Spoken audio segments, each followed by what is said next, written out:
प्यारे भाइयों बहनों, मैंने मेरे सतगुरु की कृपा से ब्रह्म ज्ञान प्राप्त किया है। और ये बात मैं कई लोगों से कहता हूं और सत्संग में भी अक्सर इस बात का जिक्र करता हूं। तो फिर कई लोग मुझसे सवाल करते हैं, कई लोग मेरे वीडियोज के कमेंट में आकर के भी सवाल करते हैं कि आपने तो अपने सतगुरु की कृपा से ब्रह्म ज्ञान प्राप्त कर लिया, आप तो मोक्ष के अधिकारी हो गए। परंतु जब आपका मिशन नहीं था तो क्या उससे पहले लोगों को ब्रह्म ज्ञान नहीं मिलता था? क्या उससे पहले लोग लोग मोक्ष प्राप्त नहीं करते थे? तो मैंने तो ऐसा कभी नहीं कहा कि मेरे मिशन से पहले कोई ब्रह्मज्ञानी नहीं हुआ या किसी को मोक्ष प्राप्त नहीं हुआ। दरअसल मोक्ष कोई मेरे मिशन के स्थापित होने के बाद ही मिलना आरंभ थोड़ी हुआ है, क्योंकि ब्रह्म तो सदा से है। अब जब ये कण कण में रमा ब्रह्म सदा से है, कभी इसका जन्म नहीं हुआ, कभी इसकी मृत्यु नहीं होती, जो सदा शांत रहता है, हर क्षण हर किसी के पास रहता है, तो उसका ज्ञान प्राप्त करने वाले महात्मा तो पहले से ही रहे हैं ना।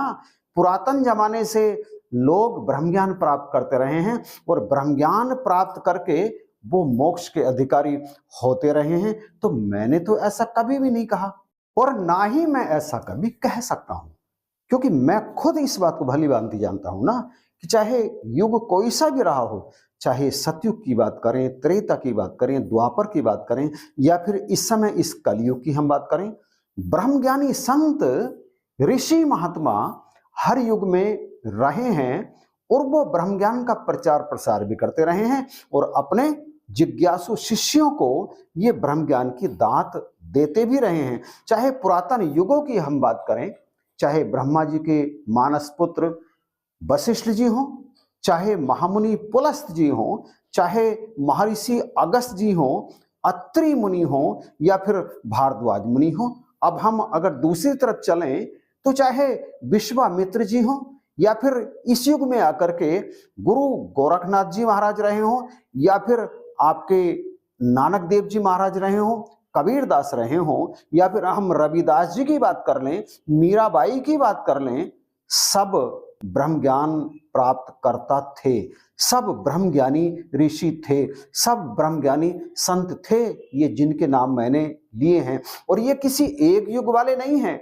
महामुनि वेद व्यास जी की बात हम कर लें, महामुनि पराशर की बात हम कर लें, इनकी हम बात करें, आप देखेंगे ये सब ब्रह्मज्ञानी ही ऋषि रहे हैं। और ये एक युग के ऋषियों की बात नहीं की है मैंने, ये तो अलग अलग समय के ऋषियों ब्रह्मज्ञानियों संतों की हमने बात की है। तो हर युग में रहे हैं ब्रह्मज्ञानी और जिनको इन्होंने ब्रह्मज्ञान की दात दी, उनमें से अनेक ऐसे हैं जिन्हें मोक्ष प्राप्त हुआ होगा और आगे भी सदा होता रहेगा। जो नए नए जिज्ञासु आते हैं ब्रह्म ज्ञान प्राप्त करते हैं। अब यहां पर मैं एक बात और कहूं कि ये जो ब्रह्म ज्ञान है ये सदा प्रकट नहीं रहता, अर्थात ये बहुत समय तक लुप्त भी हो जाता है।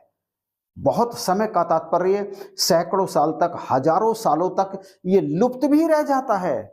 ये नीचे नीचे यानी कुछ ही लोगों के पास रहता है, कुछ ही ब्रह्मज्ञानियों के पास रहता है, सबके लिए सर्वसुलभ नहीं होता जैसा कि आज के समय में हो रहा है। जैसे आप ले लीजिए, गुरु गोविंद सिंह जी के बाद बहुत वर्षों तक ये ब्रह्मज्ञान लुप्त रहा। आप देखिए, मुगल काल में कोई ब्रह्मज्ञानी यदि था तो बिल्कुल बहुत प्रचलन में नहीं था, अर्थात उसने ये भेद नहीं खोला था कि मेरे पास ब्रह्म ज्ञान है, मैं ब्रह्म को जानता हूं। और बहुत समय तक, पूरा चाहे 800 या 700, 600, 500 जितने वर्षों तक भी मुगल काल रहा या फिर उसके बाद में अंग्रेजों का शासन रहा हमारे देश में, इस पूरे समय में ये ब्रह्म ज्ञान लुप्त प्राय ही रहा। ऐसे ही पूर्व के युगों में, चाहे हम द्वापर की बात करें, चाहे त्रेता की बात करें, चाहे सतयुग की बात करें, उसमें भी बहुत, उन युगों में भी बहुत बहुत वर्षों तक ये ब्रह्म ज्ञान,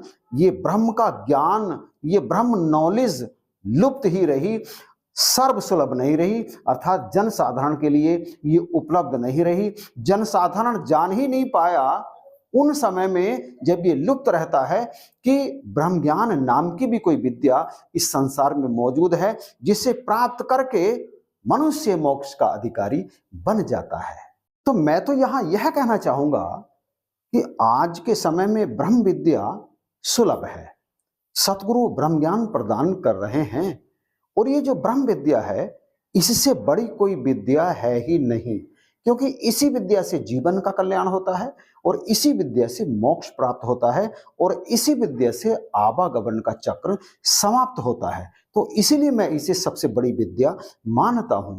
तो यदि कहीं आपको कोई ब्रह्मज्ञानी संत मिल जाए और वो आपसे कहे कि ब्रह्म ज्ञान प्राप्त कर लो, तो आपको ब्रह्म ज्ञान प्राप्त कर लेना चाहिए, क्योंकि ब्रह्म ज्ञान प्राप्त करना कहीं से भी घाटे का सौदा नहीं है, ये सदा लाभ का ही सौदा है और लाभ का सौदा तो हर इंसान को कर ही लेना चाहिए। और यहाँ एक बात और मैं कहना चाहूंगा कि सतगुरु तक की तरफ से इस बात की भी छूट है कि यदि ये ज्ञान आपको समझ में ना आए तो आप बार बार बैठ करके सत्संगत में इस ज्ञान को प्राप्त कर सकते हैं। और फिर भी यदि आपको इस पे यकीन ना हो तो कोई बात नहीं, कोई ऐसा तो नहीं है कि आपके नाम कोई पट्टा कर दिया हो या आपसे कोई पट्टा ले लिया हो, आप चाहे तो छोड़ भी सकते हैं। तो इससे बड़ी छूट और क्या होगी। जिस ज्ञान को प्राप्त करने के लिए दर दर भटकना पड़ता था, हजारों गुरु तलाश करने पड़ते थे, तब कहीं जाकर एक ब्रह्म ज्ञान वेत्ता सतगुरु प्राप्त होते थे। और आज जब आसानी से ये चीज मिल रही है तो इसे लेने में कोई नुकसान नहीं है, ले लेना चाहिए, यही मेरी आपसे प्रार्थना है। चलिए इस वीडियो को यहीं पर विराम देते हैं। आपको कहीं से भी ये वीडियो यदि थोड़ा सा भी अच्छा लगा है तो आप इसे शेयर जरूर कीजिएगा और कमेंट करके बताइएगा कि आपको इस वीडियो का कौन सा पार्ट सबसे अधिक पसंद आया। चैनल पर यदि पहली बार वीडियो देख रहे हैं तो प्लीज आप इसे सब्सक्राइब जरूर कीजिएगा। चलिए इन्हीं शब्दों के साथ वीडियो देखने के लिए आपका धन्यवाद।